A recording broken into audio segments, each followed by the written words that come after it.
దేవాది దేవునికి యుగ యుగంలో మహిమ కలుగును గాక. ఆమేన్.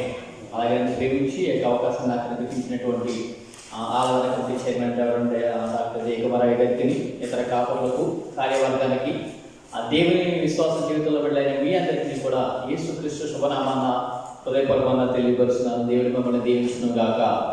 ఆమేన్. సమయాన్ని వృధా పరచకుండా బైబిల్ గ్రంథ గ్రంథంలో నుంచి మనకు బాగా తెలిసినటువంటి మాటనే ఒకసారి చూస్తూ కొద్ది నిమిషాల పాటు ఆ వాక్యం నుంచి ధ్యానించే ప్రయత్నం చేద్దాము. పరిశుద్ధ గ్రంథ గ్రంథంలో నుండి హెబ్రీయులకు రాసినటువంటి పత్రిక, పరిశుద్ధ గ్రంథ గ్రంథంలో నుండి హెబ్రీయులకు రాసినటువంటి పత్రిక 11వ అధ్యాయము 23వ వచనంలో మాటలు ఇలా ఉన్నాయి. 11వ అధ్యాయము 23వ వచనంలో, మోషే పుట్టినప్పుడు అతని తల్లిదండ్రులు ఆ శిశువు సుందరుడైన చూచి విశ్వాసమును బట్టి రాజాజ్ఞకు భయపడక 3 మాసములు అతన్ని దాచిపెట్టిరి. మరలా చదువుతున్నాను వినండి.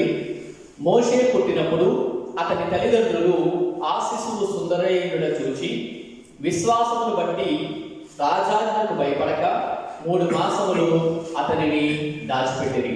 ప్రార్థించుకుందాం. పాటు అందరూ కూడా ప్రార్థించుకుందాం. తల ఉంచుదాం, కళ్ళు మూసుకుందాం. ప్రార్థనలో దేవుని అడుగుదాం. ప్రభా, ఈరోజు నన్ను నీ సన్నిధికి నడిపించావు అంటే నీవు నాతో మాట్లాడాలని నీ ఉద్దేశంలో ఉన్నావు కనుక అయ్యా, నడిపింపబడిన నాతో మీరు మాట్లాడండి. అయ్యా, నిలబడిన మీ దోసను మాట్లాడితే నాకు ఏ ప్రయోజనం లేదు, కానీ మీరు మాట్లాడితే మాకు దీవెన, మీరు మాట్లాడితే మాకు ఆశీర్వాదము, మీరు మాట్లాడితేనే మా జీవితాలు మారుతాయి కనుక మీరు మాతో మాట్లాడండి. ఆనాడు ఒక్కడై ఉన్న యాకోబుతో మీరు మాట్లాడి ఇశ్రాయేలుగా మార్చారు. ఇదిగో నా ఒక్కడితో మీరు మాట్లాడండి అయ్యా. ఈరోజు స్పష్టంగా మీరే నాతో మాట్లాడండి. నా జీవితంలో ఏది కొదువుందో, ఏ లోటు ఉందో, ఏ విషయంలో నేను పడిపోయానో, ఏ విషయంలో ఎదగాలనుకుంటున్నానో సమస్తము ఇవి ఎరుగు కనుక దానికి తగినటువంటి మాటల చేత నా ఆత్మీయ జీవితాన్ని బలపరచుతండి అని ఎవరికి వారే వ్యక్తిగతంగా ప్రార్థిస్తే దేవుడు మనతో మాట్లాడడానికి సిద్ధపడుతున్నారు. ప్రార్థించుకుందాం.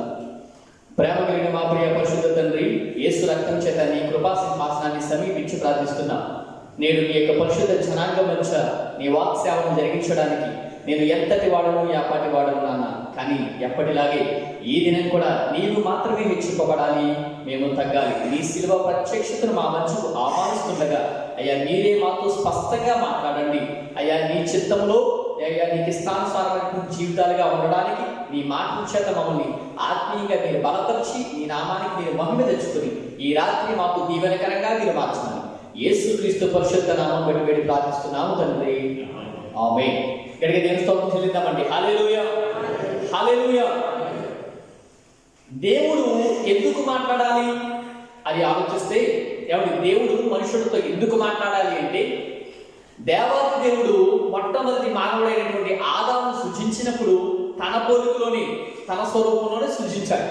కానీ పాపం ప్రవేశించిన కారణాన, ఆ పాపంలోనికి పట్టబడిన కారణాన దేవుని స్వరూపాన్ని కోల్పోయి, ఆ పోలిక, ఆ స్వభావం కోల్పోయి ఆ లోకానుసారమైన స్వభావాన్ని అలవాటు చేస్తున్నాడు మానవుడు. అందుకే దేవుడు మరలా దినదినము మనతో మాట్లాడుతూ తిరిగి తన స్వరూపంలోనికి మార్చుకోవాలనుకుంటున్నాడు. Praise Lord. హల్లెలూయా. గట్టిగా తెలుస్తాం. హల్లెలూయా. ఆయన మాటే మన జీవితాన్ని మార్చగలది. ఆయన మాటే మన బ్రతుకులను మార్చగలదు కనుక ఆయన మనతో మాట్లాడితే మన జీవితాలు మారుతాయి. Praise Lord. హల్లెలూయా. ఇప్పుడు వేదవాక్యానికి వెళుతూ కొద్ది నిమిషాల పాటు ఒక విషయాన్ని ఈ విధంగా ఎలా చెప్తాను కదండి. ఈరోజు మనం వేదవాక్యానికి ఒక అంశాన్ని పేరు పెట్టుకుంటే ఇలా పెడదామనిపించింది నాకు. ఏమనంటే ఫలభరితమైన విశ్వాసం. అందరూ చెప్దామా? ఏంటండి? ఫలభరితమైన విశ్వాసం. మళ్ళీ ఒకసారి చెప్దాం. ఫలభరితమైన విశ్వాసం.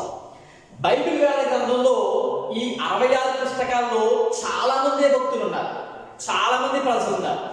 ఎందుకు ఎంతమంది కోసం దేవుడు ఎలా దీంట్లో రాయించాడు, లేకపోతే ఎంతమంది వ్యక్తిగత విషయాలు కూడా ఎందుకు మనకు అర్థమయ్యేలాగా అంత స్పష్టంగా సూటిగా రాయించాడు అంటే ఒక విషయం గమనించాలి. ఏదైనా ఒక వ్యక్తి కోసం బైబిల్ గ్రంథం మాట్లాడుతుంది అంటే ఆ వ్యక్తి దేవుని అనుసరించి నడిచాడనుకోండి, మనము అదే దారిలో ప్రయాణం చేయాలి. ఒకవేళ ఆ వ్యక్తి దేవుడికి అవిధేయతలో నడిచాడనుకోండి, మన జీవితంలో ఆ పొరపాటు జరగకుండా చూసుకోవాలి. అందుకే అంతమంది రాయించాడు. Praise Lord. హల్లెలూయా, అర్థమైందా? అలా చెప్తాను వినండి. ఒక వ్యక్తి దేవునికి విధేయతగా నడిచినటువంటి వాడు బైబిల్లో కనబడితే ఆ వ్యక్తిని అనుసరిస్తూ మన జీవిత ప్రయాణం కొనసాగించాలి.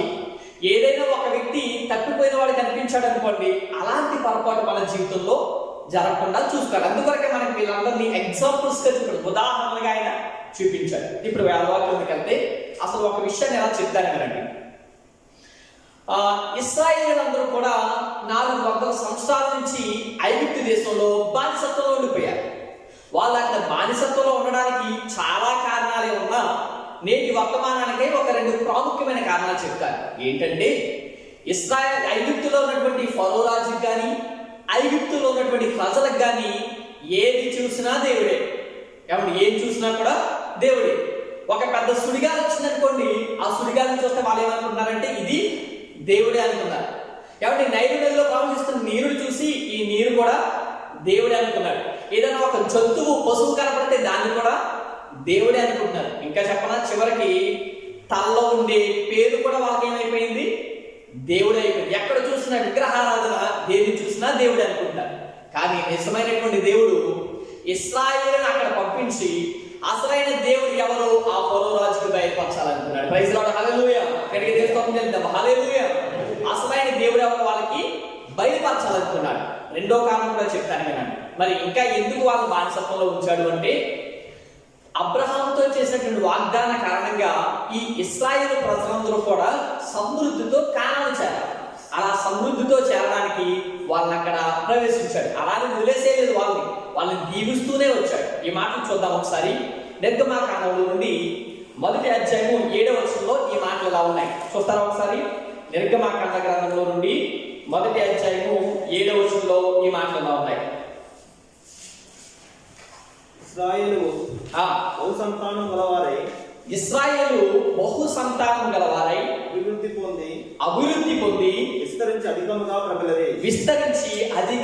ప్రబలిరి. చాలు, దేవుడు వారిని విడిచిపెట్టలేదు. 400 సంవత్సరాలు వారి బానిసత్వంలో ఉన్నా కూడా వాళ్ళు ఏమయ్యారు తెలుసా, వాళ్ళ సంతానం వృద్ధి పొందిందట, అభివృద్ధి చెందారు. ఆ ప్రాంతం అంతా ఆ జనాలతో నిండిపోయింది, ఇశ్రాయేలుతో. Praise lord. మరి ఈ సంగతి చూసినటువంటి ఐగుప్తులు ఊరుకున్నారా అంటే ఊరుకోలేదు. ఎందుకో చెప్పనా, ఎవరైనా ముందుకెళ్తుంటే తట్టుకోలేని గుణం చాలా మందికి ఉంటుంది కదా. దాన్ని మనం ఏమని పిలుస్తామంటే అసూయ కదండి. ఈ ఇశ్రాయేలీయులు ఎప్పుడైతే ఎదిగిపోతున్నారో, ప్రాంతంలో వీళ్ళు ఎప్పుడైతే మహాజనంగా మారిపోతున్నారో, వీళ్ళ సంతానం వృద్ధి పొందిపోతుంది, అధికంగా ప్రబలిపోతున్నారు. ఇవన్నీ చూసి ఐగుప్తులు తట్టుకోలేకపోయారు. ఐగుప్తు రాజు ఫరో వీళ్ళ మీద ఇప్పుడు కొన్ని కుయుక్తులు చేస్తున్నాడు. ఏమంటే ఏం చేస్తున్నాడు, కుయుక్తులు చేస్తున్నాడు. ఎందుకంటే వాళ్ళు ఎదగడం నచ్చలేదు. దీనికి ఒక ఎగ్జాంపుల్ చెప్తాను. చాలాసార్లు మన సేవకులు చెప్పిందే నేను మళ్ళీ ఒకసారి జ్ఞాపకం చేస్తానంటే ఏంటంటే, ఒక చోట 3 డబ్బాలు పెట్టారట. ఆ 3 డబ్బాలు, ఒక డబ్బాలోనేమో రష్యా దేశానికి చెందినటువంటి పీతలు వేశారు, 2వ డబ్బాలనేమో చైనాకు సంబంధించినటువంటి పీతలు వేశారట, 3వ డబ్బాలేమో మనకి బాగా తెలుసు మన దేశానికి, భారతదేశానికి సంబంధించినటువంటి పీతలు పెట్టారు. 3 డబ్బాల మూతలు ఓపెన్ చేసేసారు. కొద్దిసేపు చూసినప్పటికీ రష్యా డబ్బాలో ఉన్నటువంటి పీతలు ఒకదాని ఒకటి హెల్ప్ చేసుకుంటూ బయటికి వచ్చేసినాయి. చైనా డబ్బాలో చూస్తే అవి కూడా ఒకదాని ఒకటి హెల్ప్ చేసుకుంటూ బయటకు వచ్చేసినాయి. కానీ ఈ ఇండియా డబ్బాలో ఉన్నటువంటి పీతలు మాత్రం బయటికి రావడం లేదు. ఎందుకు అంటే, ఒకటి ఎదుగుతుంటే ఒకటి పైకి ఎక్కుతుంటే కూడా ఏం చేస్తుంది, కింద నుంచి లాగుతుంది. అంటే ఒకరు ఎదుగుతుంటే వార్చలేకపోతుంది అనమాట. ఇక్కడ ఐగుప్తు పరిస్థితి కూడా అదే. ఎప్పుడైతే తమ కింద బానిసలుగా ఉన్నటువంటి ఇశ్రాయేలు ప్రజలు ఎదిగిపోతున్నారో, వారి జనము అధికంగా ప్రబలిపోతుందో చూసి తట్టుకోలేకపోయారు. అప్పుడు ఫరో రాజు కొన్ని ఆంక్షలు విధించాడు. ఏమంటే అక్కడ అదే అధ్యాయాన్ని మీరు చూస్తే 14, 16, 22 వచనాలు చూస్తే ఈ మాటలు ఎలా ఉన్నాయి ఏమన్నా తెలుసా. వారికి విస్తారమైనటువంటి పనులు పెట్టి వారి ప్రాణములు విసిగించేలా చేశాడట. ఏం చేశాడు ఫరో రాజు, వారి మీద విస్తారమైనటువంటి పనులు పెట్టి వారి ప్రాణాలు విసిగిపోయేంతలాగా చేసేశాడు. అయినా కూడా అభివృద్ధి ఆగలేదు. ఇంకేం చేశాడు తెలుసా, అక్కడ ఉన్న మంత్రసానులకి ఒక ఆజ్ఞ ఇచ్చాడు. ఇశ్రాయేలులో మగపిల్లలు ఎవరైనా ప్రసవం టైంలో, డెలివరీ టైంలో పుడితే వాళ్ళని చంపేయమన్నాడు. అది కూడా దేవుడు తప్పించాడు, అభివృద్ధి ఆగలేదు. అప్పుడు మరలా ఒక నిర్ణయం తీసుకున్నాడు. ఏమనంటే, ఇశ్రాయేలు సామ్రాజ్యంలో, ఇశ్రాయేలులో ప్రజల్లో మగబిడ్డ పడితే వాళ్ళని నైలు నదిలో విడిచిపెట్టేశాయి. ఎక్కడ విడిచిపెట్టేయాలండి? నైలు నదిలో విడిచిపెట్టేయాలి. అప్పుడు ఇశ్రాయేలు జనాంగం ఇంకా వృద్ధి పొందదు అనుకున్నాడు. అలాంటి సమయంలో ఇప్పుడు వాక్యంలోకి వెళ్తామేనండి. అలాంటి పరిస్థితుల మధ్య, అలాంటి క్లిష్టమైన పరిస్థితులు ఏర్పడుతున్నప్పుడు దేవుని ప్రణాళిక నెరవేర్చడానికి ఒక కుటుంబం దేవుడికి ఒక మనిషిని ఇచ్చింది. ఈ రోజు మనం నేర్చుకునేది ఆ వాక్యం కోసమే. ప్రైజ్ లార్డ్, హల్లెలూయా. అలాంటి క్లిష్టమైన పరిస్థితుల మధ్య దేవుని ప్రజలైన వారు హింస పొందుతున్నప్పుడు, దేవుని ప్రజలైన వారిని తొక్కివేయాలి, నాశనం చేయాలని ఫరో రాజు ఆ కలలు కంటున్నప్పుడు, అలాంటి క్లిష్టమైన పరిస్థితుల మధ్య దేవుని ప్రజలను విడిపించడానికి దేవునికి ఒక మనిషిని అప్పగించిన కుటుంబమే ఫలవంతమైన విశ్వాస జీవితాన్ని చూపించింది. Praise lord. అందుకే మనం చదువుకున్నాం కదా, హెబ్రీ పత్రిక 11:23 ఏమనంటే, మోషే విషయంలో తన తల్లిదండ్రులు ఎలాగీ కార్యం చేశారంటే విశ్వాసమును బట్టి. మళ్ళా చేద్దాం, అందరం కలిసి చెప్దామా? విశ్వాసమును బట్టి. దేని బట్టండి? విశ్వాసమును బట్టి మోషే తల్లిదండ్రులు రాజాజ్ఞకు భయపడక ఈ మోషేని దాచిపెట్టారు. 400 సంవత్సరాలు బానిసత్వంలో ఉన్నటువంటి ఇశ్రాయేలు ప్రజలను దేవుడు విడిపించడానికి దేవుడికి ఒక ప్రవక్తను, మధ్యవర్తిని, నాయకుడిని ఇవ్వడానికి ఒక కుటుంబం ముందుకు వచ్చింది. ఇంకా ఇలా చెప్తే బాగుంటుందేమో, దేవుని అవసరాన్ని తీర్చడానికి తమ కుటుంబం నుంచి ఒక వ్యక్తిని సమర్పించిన కుటుంబమే నేడు మనం మాట్లాడుకున్న ఫలభరితమైనటువంటి విశ్వాస జీవితపు కుటుంబం. రైతులు హల్లెలూయా.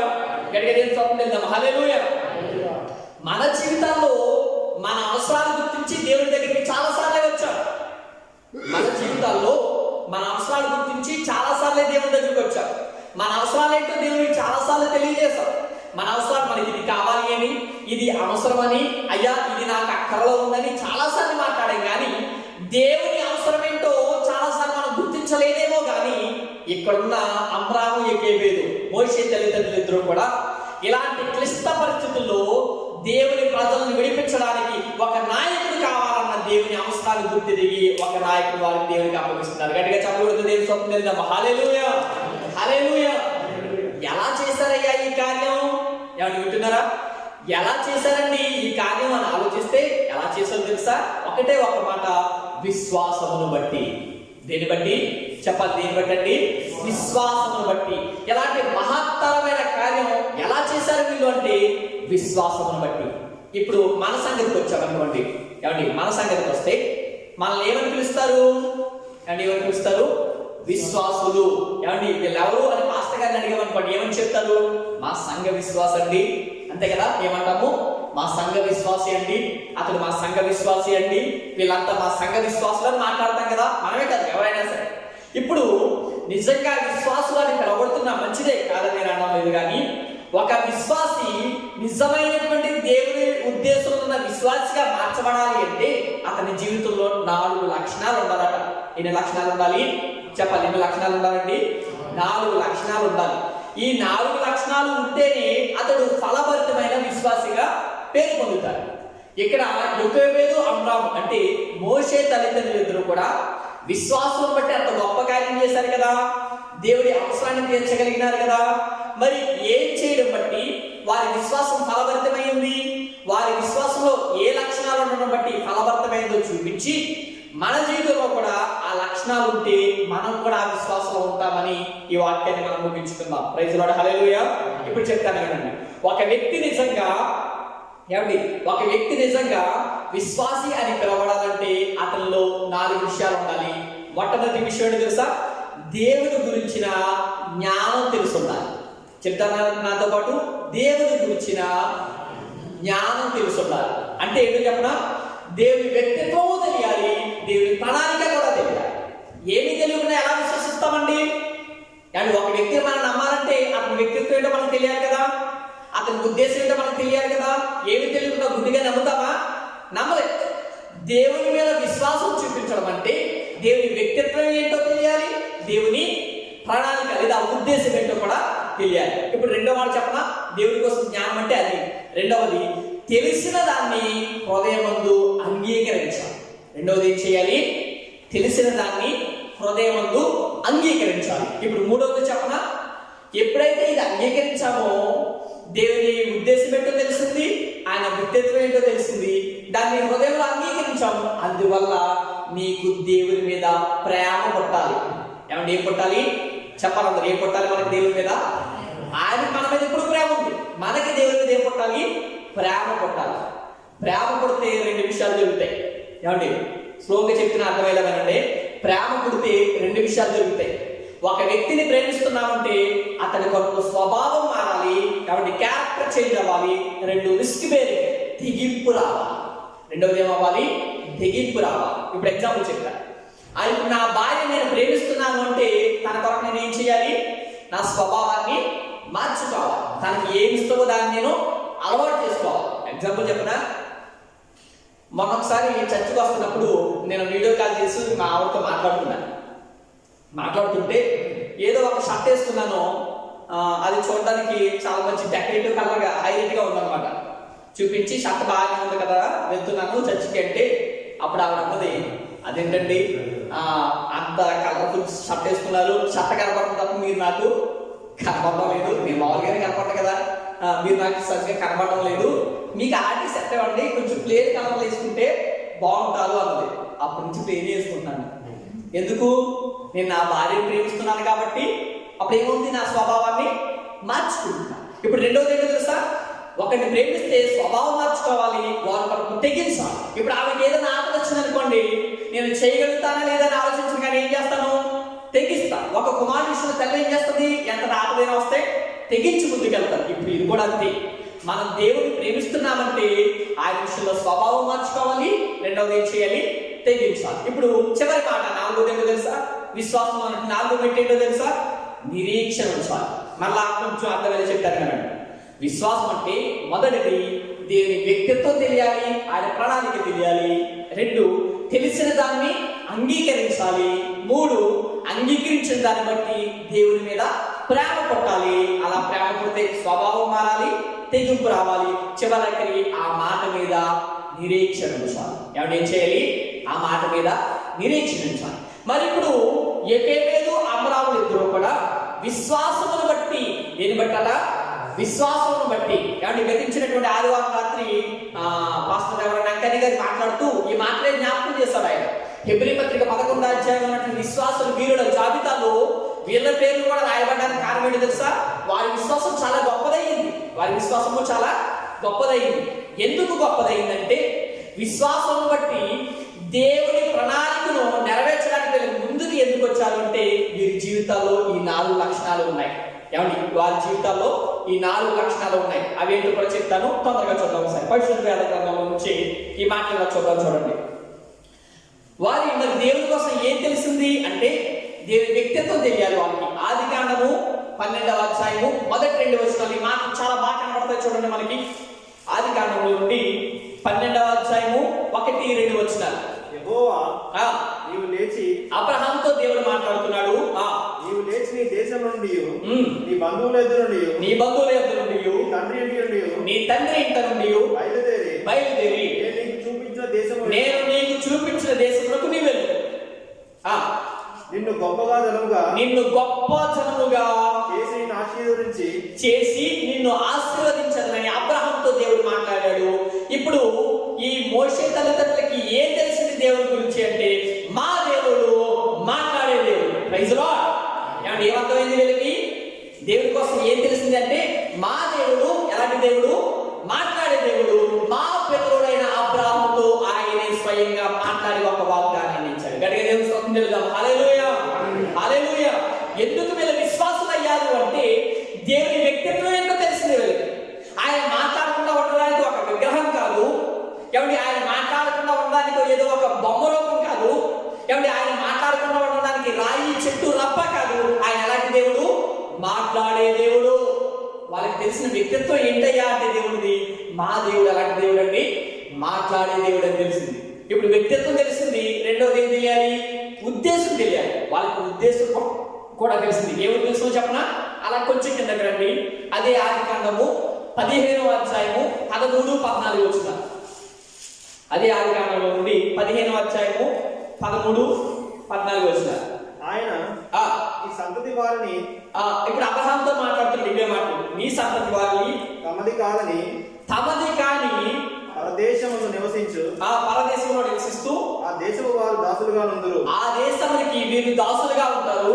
వారు 400 ఏళ్ళు వారు 400 ఏళ్ల తర్వాత వీరిని శ్రమ పెట్టదురు. వారిని శ్రమ పెడతారు. వీరు ఎవరికి దాసులవుదురో వీరు ఎవరికి దాసులవుదురో ఆ జనమునకు నేనే తీర్పు తీరుస్తాను. తరువాత మిక్కిలి ఆస్తితో వారు బయలుదేరి వచ్చేదరు. ప్రైజ్ లార్డ్, హల్లెలూయా. కాబట్టి దేవుడి వ్యక్తిత్వం తెలిసింది వీళ్ళకి. ఈయన మాట్లాడే దేవుడు, వాగ్దానం చేసే దేవుడు అని తెలిసింది. రెండవది ఏంటో తెలిసిందా? ఆ వాగ్దానం ఏంటో కూడా తెలిసింది. ఏంటో తెలుసా వాగ్దానం?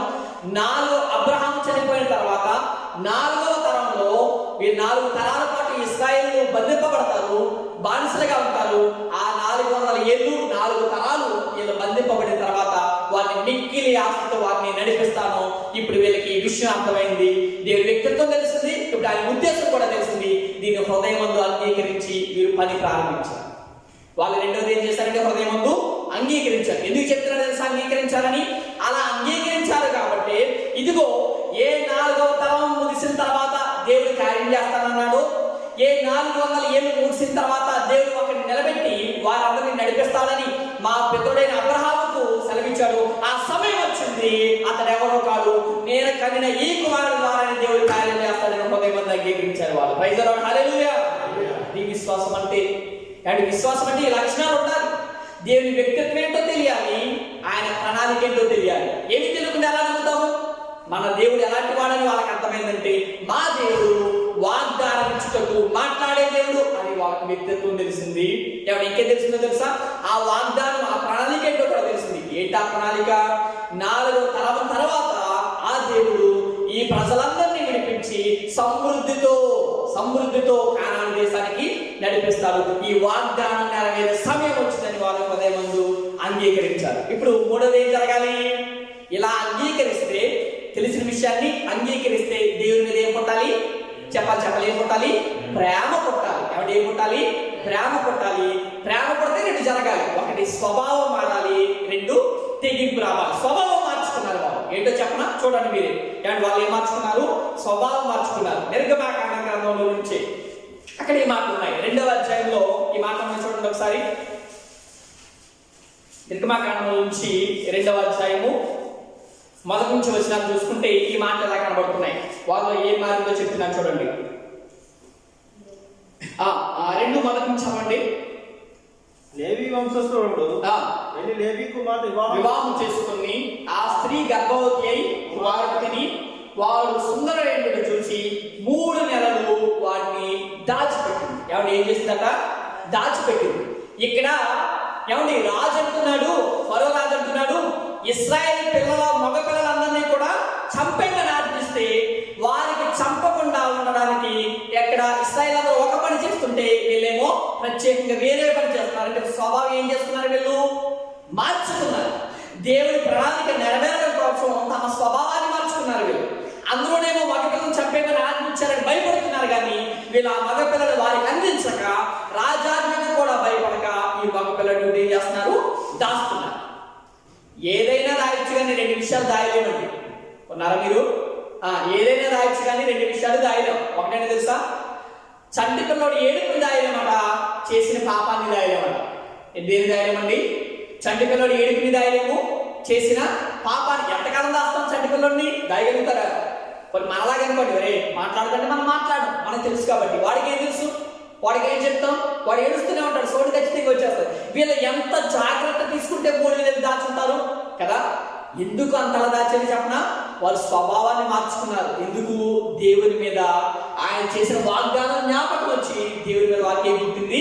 ప్రేమ పుట్టింది. ఒకటి స్వభావం మార్చుకున్నారట, ప్రత్యేకింపబడ్డారు. అక్కడ ఉన్న మిగతా ఇశ్రాయేలు వారి వాళ్ళు జీవించలేదు, వీళ్ళు ప్రత్యేకంగా స్వభావాన్ని మార్చుకున్నారు. రెండోది చేశారు? తెగించారు. రాజాజ్ఞకు భయపడక. మనం చూసాం కదా ఇందాక ఫిబ్రవరి 11:23 అన్నమాట.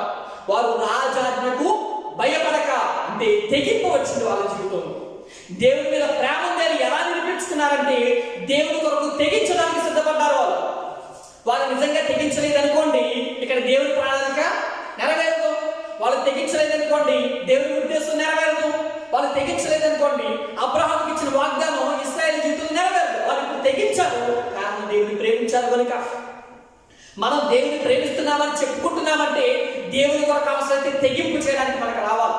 రాజాజ్ఞకు భయపడక. ఏంటి తెలుసా, ఒకవేళ ఈ విషయం ఫరో రాజుకు తెలిసిందనుకోండి, ఏమండి ఈ విషయం ఫరో రాజుకు తెలిసిందనుకోండి, ఆ మగపిల్లడు కాదు, ముందు ఎవరిని చంపేస్తాడు?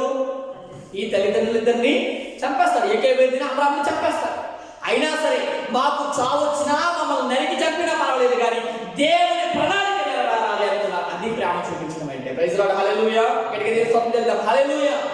మనం చాలాసార్లు అనుకుంటాము ఈ దేవుని ప్రేమిస్తున్నాము అని. మరి దేవుని ప్రేమిస్తుంటే దేవుని కొరకు మన జీవితాలు ఏం తెగింపు వచ్చింది?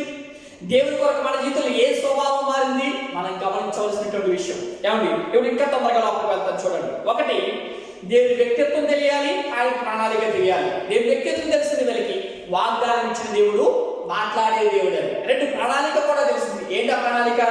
4వ తరంలో దేవుడు ఇశ్రాయేలు పట్ల కార్యం చేస్తున్నాడు అని. ఇప్పుడు దాన్ని ఏం చేశారు వీళ్ళు? హృదయమందు అంగీకరించారు. 3వది, అంగీకరించిన ఒక కారణాన వారికి దేవుడి మీద ఏం పుట్టింది? ప్రేమ పుట్టింది. ప్రేమ పుట్టినందుకు వాళ్ళ స్వభావాన్ని మార్చుకున్నారు, తెగించడానికి సిద్ధపడ్డారు. ఈ 3 అయిపోయిన తర్వాత చివరిదేదో చెప్పనా?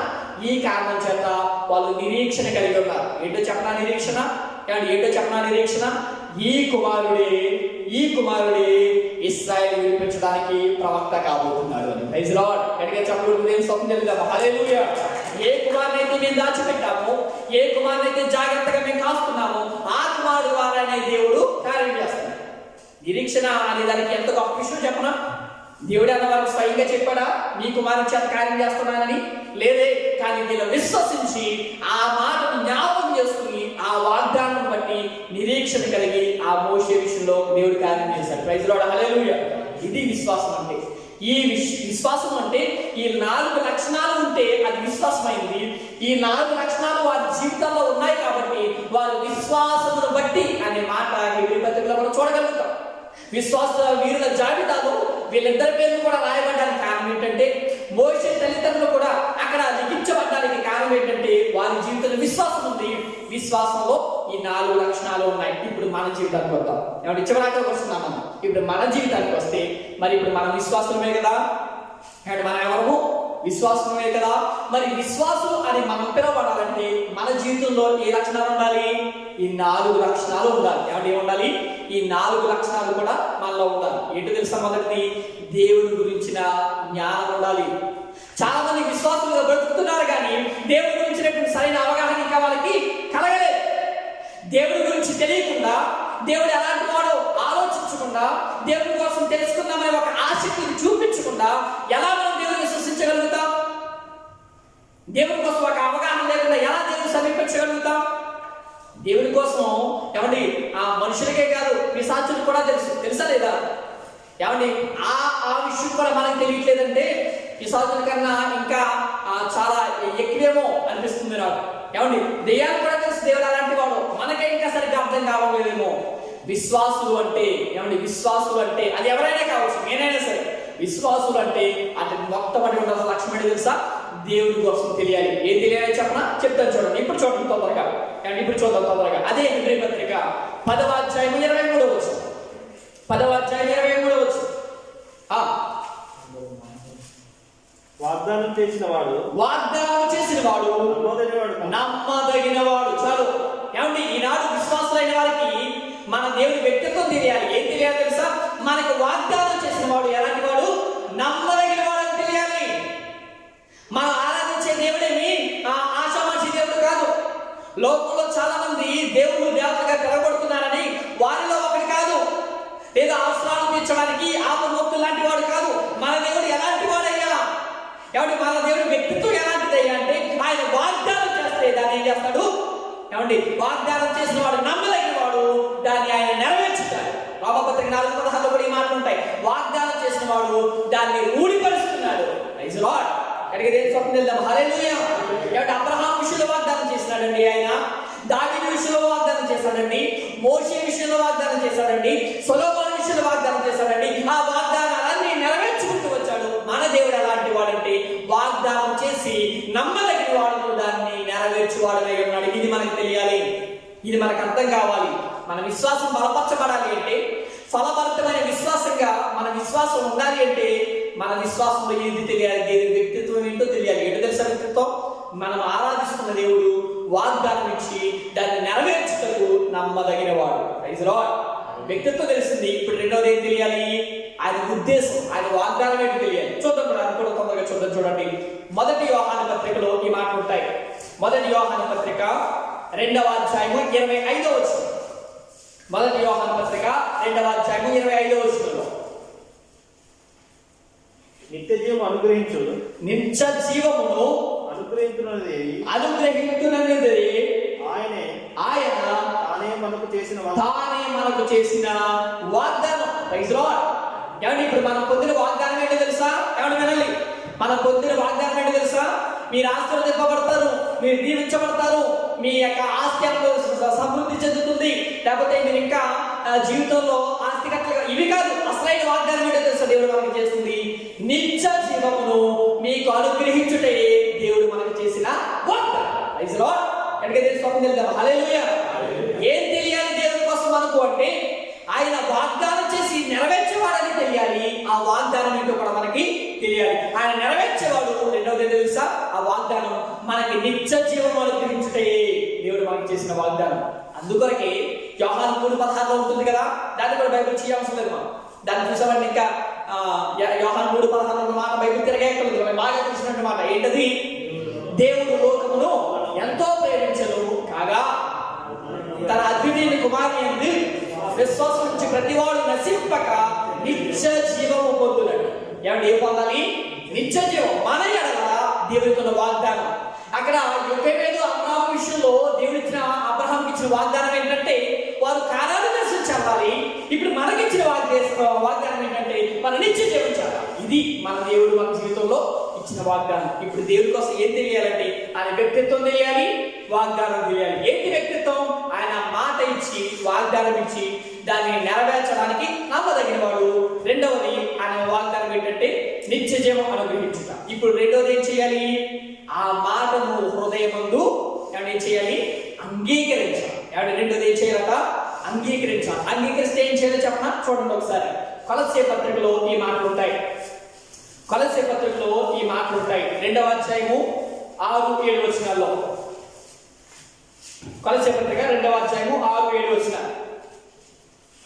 అవునా మీరు ప్రభువైన క్రీస్తు యేసును అంగీకరించిన విధానముగా ఆయన యందు వేరుపారిన వారై ఇంటి వలె కట్టబడుచు మీరు నేర్చుకున్న ప్రకారము విశ్వాసమునందు సిద్ధపరచబడి కృతజ్ఞతాస్తుతులు చెల్లించుచు విశ్వాసమునందు స్థిరపరచబడి కృతజ్ఞతాస్తుతులు చెల్లించి ఆయన యందు నడుచుకోవాలి. ఏం చేయాలి? నడుచుకోవాలి. నిజంగా మనం దేవుని వాగ్దానం అంగీకరిస్తే, ఏమండి, మన విషయంలో దేవుడు నిత్య జీవం ఇస్తాడు అనే వాగ్దానం మనం నిజంగా అంగీకరిస్తే మనలో ఏం రావాలట? కానీ మన జీవితంలో కృతజ్ఞతాస్తుతులు చెల్లించడం రావాలి. కానీ ఏం రావాలి? కృతజ్ఞతాస్తుతులు చెల్లించడం రావాలి. అన్నీ వచ్చు కానీ మనకి ఏమండి చాలా మందికి అక్కడ నేను అన్నాను ఏమండి చాలా మందికి ఏం రావాలి తెలుసా? స్తుతులు చెల్లించడం రావాలి. నిజంగా చెప్పనా, ఈ దినం ఇలా ఈ సంవత్సరంలోకి అడుగు పెట్టామంటే దేవుడు చేసిన గొప్పగా ఎక్కడికి దేవుడు స్తోత్రం చేయలేదు. హల్లెలూయా, హల్లెలూయా. రెండో మాట కూడా చెప్పనా, నాకు చాలా బాగా అనిపించేవా. ఎలా మందిరంలో అడుగు పెడతామని నేను అనుకోలేదు. ఎప్పుడు పెడతామో తెలియదు. దానికి ఎదురు చూస్తున్న ప్రభువా ఈ ద్వారాలు ఎప్పుడు తెలుసుకోవాలి. దేవుడు సకాలంలో మళ్ళా మందిరంలో అడుగు పెట్టాడు. ప్రైజ్ లార్డ్, హల్లెలూయా. ఆయన చేసిన ప్రతి దాన్ని బట్టి స్తుతులు చెల్లించగలగాలి. ఒక పెద్ద ఆయన ఏమండి తన డైరీలో ఎలా రాసుకున్నాడట, మంచం మీద పడుకుని ఎలా రాసుకున్నాడట, ఏమనంటే ప్రభువా గతించిన సంవత్సరం అంతా నాకు చాలా దారుణంగా హింసలు అనిపించాను. ఆ సంవత్సరం నాకు నచ్చలేదు. మనం ఇప్పుడు 2020 తిట్టుకున్నట్టు కదా. ఎవరన్నా దేని తిట్టుకున్నారంటే ఇప్పుడు ఎవరు తిట్టుకున్నారు? 2020 సంవత్సరాన్ని ఆయన అలాగే తిట్టుకున్నాడట. గతించిన సంవత్సరం అంతా నా జీవితంలో ఏం బాగోలేదు ప్రభువా. నాకు సర్జరీ చేశారు, ఆపరేషన్ చేశారు ఆ సంవత్సరంలోనే. ఆ సంవత్సరంలోనే 60 ఏళ్ళు నిండే కాబట్టి రిటైర్ అయిపోయింది, జాబ్ కూడా పోయింది. ఆ సంవత్సరంలో మా కొడుకు ఎగ్జామ్కి వెళ్తున్నప్పుడు కార్ యాక్సిడెంట్ అయింది, కారు కూడా పాడైపోయింది. ఆడేదో బతికాడు కానీ ఎగ్జామ్ ఫెయిల్ అయిపోయాడు అని అనుకున్నాడట. ఇంకేమనుకున్నాడు తెలుసా? ఇంకా అలా వెళ్తున్న జీవితంలో ఆ సంవత్సరం అంతా గండాలే ఉన్నాయి అని, ఆ సంవత్సరం నాకు నచ్చలేదు ప్రభువా, ఆ సంవత్సరం అంతా నేను చాలా దుఃఖకరమైన పరిస్థితుల్లో ఉన్నానని రాసుకుని పడుకున్నాడట. తెల్లారుజామున అలా ఆవిడ లేచి ప్రార్థన చేస్తూ పక్కన డైరీ తీసింది, ఆ మాటలు చదివింది. అప్పుడు మరలా తెల్లారి లేచినప్పటికీ పక్కన ఈ మాటలు రాసింది. ఏమని తెలుసా? ఈతను రాసినట్టే, ప్రభువా నీకు స్తోత్రములు, ఎందుకంటే గతించిన సంవత్సరం నేను సర్జరీ చేయించుకున్నాను, అప్పుడు దాకా విపరీతంగా నన్ను బాధ పెట్టిన కడుపు నొప్పి ఇక నాకు లేదు. దీన్ని బట్టి నీకు చెప్పలేమండి, దీన్ని బట్టి నీకు స్తోత్రము. ఏమన్నా నీకే రాసిందో తెలుసా? ఇదిగో ప్రభువా గతించిన సంవత్సరము మా నాన్నగారు చనిపోయారంటే ఆయన రాసిన మాట, మా నాన్నగారు గతించిన సంవత్సరంలో నేను విడిచిపోయారని. ఇప్పుడు ఇవి రాసిన ఏంటో తెలుసా?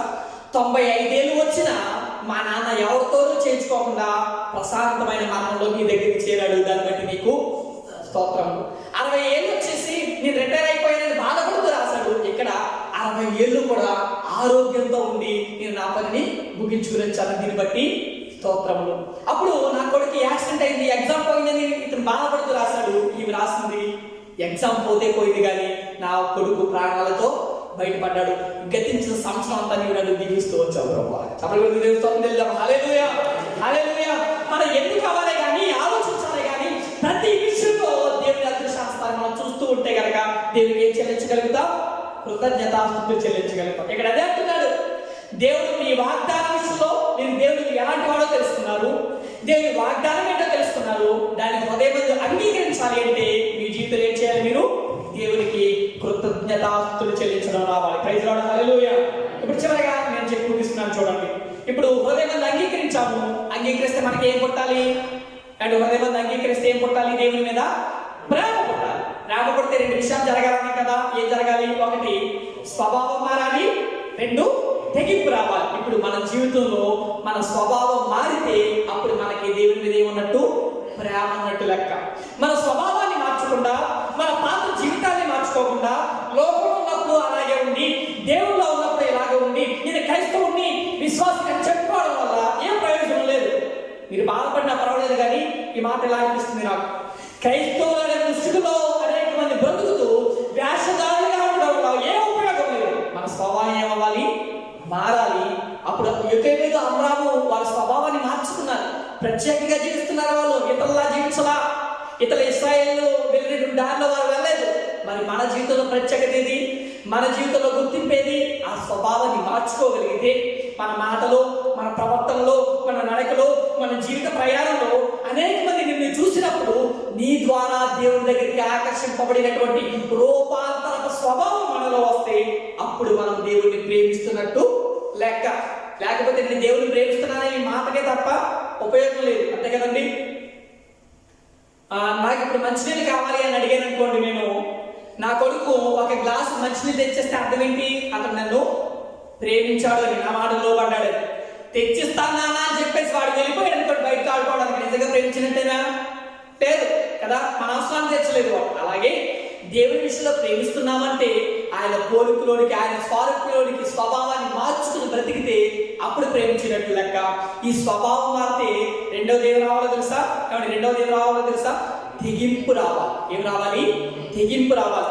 దేవుని కొరకు తెగింపు కలిగి నిలబడిన క్రైస్తవులు విశ్వాస జీవితంలో ఫలవంతమైన విశ్వాసంలో ఉంటారు. వాళ్ళు ప్రైజ్ లార్డ్. షడ్రకు మేషకు అబద్ధులు రాజు ముందు నిలబడి ఎంత గుండె ధైర్యంతో చెప్తున్నారు తెలుసండి. వాళ్ళు ఎంత తెగింపండి వాళ్ళకి. రాజా, నీకు ప్రత్యుత్తరం ఇవ్వవలసినటువంటి అవసరం నాకు లేదు. ఒక రాజు ముందు నిలబడి రాజు తలుచుకునే దెబ్బల కన్నా పొదువా అక్కడేమో ఆజ్ఞ ఇచ్చేసరే చంపేస్తానని చెప్పాడు, అగ్నిగుండంలో పాడేస్తానన్నాడు. అయినా సరే నీవు అగ్నిగుండంలో పాడేస్తానన్నా, లేకపోతే మమ్మల్ని సింహాలతో పాడేస్తానన్నా, లేకపోతే మమ్మల్ని రంపాలతో కోస్తున్నా, ఏది చేసినా కానీ మా దేవుని మాట కాదని మేము మాత్రం ఏది చెయ్యము. ఇలాంటి తెగింపు కనపరిస్తే అప్పుడు మనం దేవుని ప్రేమించినట్టు లెక్క. అలా లేకపోతే, ఆ తెగింపు లేకపోతే, ఒక ఆయన ఇలా అన్నాడు, ఏమన్నా తెలుసా? కొంతమంది క్రైస్తవులట, నేనన్నమాట కాదు, కొంతమంది క్రైస్తవులు తమ జీవితంలో సుఖపడిపోతూ దేవుడు తమనేదో దీవించేస్తున్నామని ఫీల్ అయిపోతారట. కొంతమంది క్రైస్తవులు తమ జీవితంలో సుఖపడిపోతూ దేవుడిని తమనేదో దీవించేస్తున్నారు అనుకుంటాడట. దేవుడు ఎప్పుడు నిజమైన క్రైస్తవులు దేవుడిని ప్రేమించే వారు ఎదుట శ్రమలు పెడతాడు, శ్రమల గుండా నడిపించుకుంటూ తీసుకెళ్తాడు. ఆయన సేవా విషయంలో, ఆయన పరిచర్య విషయంలో శ్రమల గుండా నడిపించి ఆయన కార్యం నెరవేర్చుకుంటాడు. ఆయన ప్రైజ్ లార్డ్. ఆ విషయంలో తెగింపు రావాలి. ఈ మాట చెప్తే నేను ముగిస్తాను. హెడ్సిబర్డ్ అనే ఒక బుక్ చదివాను నేను. దాంట్లో ఒక ఆమె కొరకు రాయబడింది. ఏంటో తెలుసా? ఒక ఆమె కొరకు రాయబడింది, అతని భర్త ఒక దీవిలో, ఒక ఐలాండ్ లో స్వార్థ చేయడానికి వెళ్ళాడట. అక్కడ అందరూ కూడా నరమాంస భక్షులు అంటే తెలుసు కదా, మనుషులు కూడా తినేసేవారు. అక్కడ స్వార్థ చేయడానికి వెళ్ళాడు. అక్కడ వాళ్ళు తినేసి చంపేశారు అతన్ని. ఇప్పుడు ఆ న్యూస్ ఈవిడికి తెలిసింది. అప్పుడు ఈవిడ అంటుందట, ఇప్పుడు మా భర్త స్వార్థ చేయడానికి వెళ్ళాడు కదా, ఆయన అక్కడ చంపేశారు. ఇప్పుడు వచ్చే నెలలో నా కూతురిని హాస్టల్లో జాయిన్ చేసి నేను కూడా అదే దీవికి వెళ్తాను. ఏ దీవికి? తన భర్తను ఎక్కడైతే చంపేశారో, ఎక్కడైతే ఆ నరమాంస భక్షులు చంపేసి తినేశారో ఆ చోట నేను హెడ్సిబర్డ్, మీరు చదవడం అవసరం అయితే ఆన్లైన్లో కూడా ఫ్రీగా అవైలబుల్గా ఉంది పీడిఎఫ్ బుక్. ఏమండి, అక్కడికి నేను ఏం చేయడానికి వెళ్తాను? స్వార్థ చేయడానికి. అప్పుడు సంఘంలో ఉన్న సేవకులు పెద్ద పెద్దలు అడుగుతున్నారు, అమ్మ ఎందుకు అంత కష్టం, నీ భర్తను ఎలా పోగొట్టుకున్నావు, నువ్వెందుకంటే అలా తెగిస్తున్నావు అంటే అప్పుడు ఆమె చెప్పిన ఒకే మాట వినండి. అప్పుడు ఆమె చెప్పిన ఒకే మాట, చచ్చిపోయిన తర్వాత నా శరీరాన్ని పురుగుడు తినడం కంటే, అంటున్నారా, చచ్చిపోయిన తర్వాత నా శరీరాన్ని పురుగుడు తినడం కంటే బ్రతికొండగా నా దేవుడి మాట చెప్పి వాళ్ళు తినేసినా పర్వాలేదు నాకు. అది చప్పుడు దేవుని స్వప్నం తెలుద్దాం. హల్లెలూయా, హల్లెలూయా. క్రీస్తు మీద ప్రేమ ఉంది అంటే క్రీస్తు కొరకు మళ్ళీ ఏం రావాలి? తెగింపు రావాలి. క్రీస్తు వ్యక్తిత్వం తెలిసింది మనకి, క్రీస్తు వాగ్దానం తెలిసింది, దాని హృదయంలో అంగీకరించామంటే ప్రేమ పుట్టాలి. ప్రేమ పుట్టింది అంటే మనలో స్వభావం మారాలి, మనలో ఏం రావాలి? తెగింపు రావాలి. చివరాఖరికి నిత్య జీవం అనే నిరీక్షణ కలిగి ఉండాలి. యెహోవా శ్రమలన్నీ బాధించవు. యెహోవాలో ఉన్నటువంటి ఈ శ్రమలు కొద్దిగానే ఉంటాయి. ఇక్కడ అనుభవించే శ్రమ, రోగాలు, శోధనలు, ఈ కష్టాలు కొద్దిగానే ఉంటాయి. నేను నిత్యత్వంలో దేవుడితో పాటు ఉంటాననే నిరీక్షణ ఉండాలి. యొక్కేబేదు అమరామ విషయంలో ఈ 4 విషయాలు ఉన్నాయి కాబట్టి ఏమండి, దేవుడి కోసం తెలుసుకున్నారు. ఆ తెలుసుకున్న దాని హృదయం అంగీకరించారు. అంగీకరించడం వల్ల దేవుడి మీద వారికి ప్రేమ పుట్టింది. దానివల్ల ఆ మాట మీద వాళ్ళు నిరీక్షించారు. అందువల్లే వాళ్ళు విశ్వాసుల వీరుల జాబితాలో ఉన్నారు. మరి మనం ఎప్పుడు విశ్వాసులు అంటే పేరుకు కాని విశ్వాసులు. మనం ఎప్పుడు విశ్వాసం అవుతామో తెలుసా? దేవుడి వ్యక్తిత్వాన్ని తెలిసి ఆయన దగ్గరికి రావాలి. తెలుసుకున్న దాని హృదయంలో రూఢిగా అంగీకరించగలగాలి. అంగీకరించినప్పుడు నీకు దేవుని మీద ప్రేమ పుట్టి నీ స్వభావం మారాలి, తెగింపు జీవితం రావాలి. చివరాఖరికి ఆయన మాట మీద నిరీక్షణ నుంచి యెహోవా శ్రమలు ఎంచక క్రీస్తు కొరకు నిత్యత్వం కొరకు ఎదురు చూడగలగాలి. అప్పుడు మనము విశ్వాస జీవితంలో ప్రయాణం చేస్తున్నట్టు లెక్క. Praise lord. ఏం తెలుసు మనకి దేవుడి కోసం? వాగ్దానం ఇచ్చి నెరవేర్చే దేవుడు. కళ్ళు మూసుకున్నావా? ఒక్క నిమిషం పాటు ప్రార్థించుకుందాం. కళ్ళు మూసుకుని ఒక్క నిమిషం పాటు ప్రార్థించుకుందాం. విశ్వాసమే మంచిదే, విశ్వాసంగా పిలవబడుతున్నా, కానీ మన జీవితంలో ఉండి ఈ విషయాన్ని ఒక్కసారి ఆలోచిస్తూ, ఈ మాటను ఆలోచిస్తూ ఆయన వాగ్దానం ఇచ్చి నెరవేర్చే దేవుడు. వాగ్దానం చేత బాగా నడిపించాడు, విశ్వాస జీవితంలో బలపరిచాడు. మనం పాడుకుంటాం కదా, వాగ్దానం ఇచ్చి నెరవేర్చేవాడు. వాగ్దానములనిచ్చి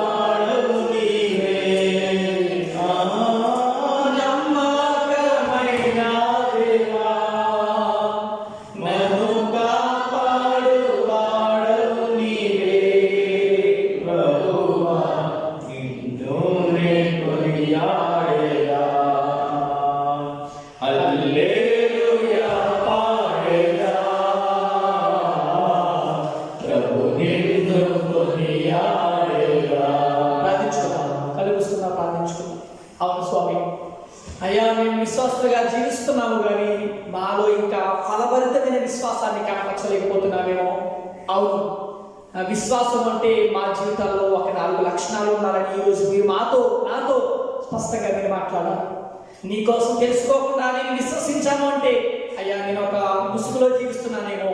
నీ వ్యక్తిత్వాన్ని తెలుసుకుని, నీ ప్రణాళికను తెలుసుకుని, అయ్యా నీ మీద తెలుసుకున్న దాన్ని హృదయంలో అంగీకరించిన దాన్ని బట్టి నీ మీద ప్రేమ కలిగి నా స్వభావాన్ని మార్చుకుని నీ కొరకు తెగింపు కలిగినటువంటి జీవితాన్ని జీవించడానికి నీ మాటను బట్టి యెహోవా శ్రమలను ఎంచక నిత్య జీవంలో నీతో కలిసి సంతోషిస్తామని నిరీక్షణలో ఉండి మా జీవితాన్ని, మా విశ్వాసాన్ని ఫలభరితమైనటువంటి విశ్వాసాలుగా మార్చుకోవడానికి మీరు సహాయం చేయమని ప్రార్థిస్తూ మరొకసారి నీ నామాన్ని హెచ్చిస్తూ మమ్మల్ని మేము తగ్గించుకుంటూ యేసుక్రీస్తు పరిశుద్ధమైన, శ్రేష్టమైన, ఉన్నతమైన నామం పెట్టి ప్రార్థిస్తున్నాము తండ్రి.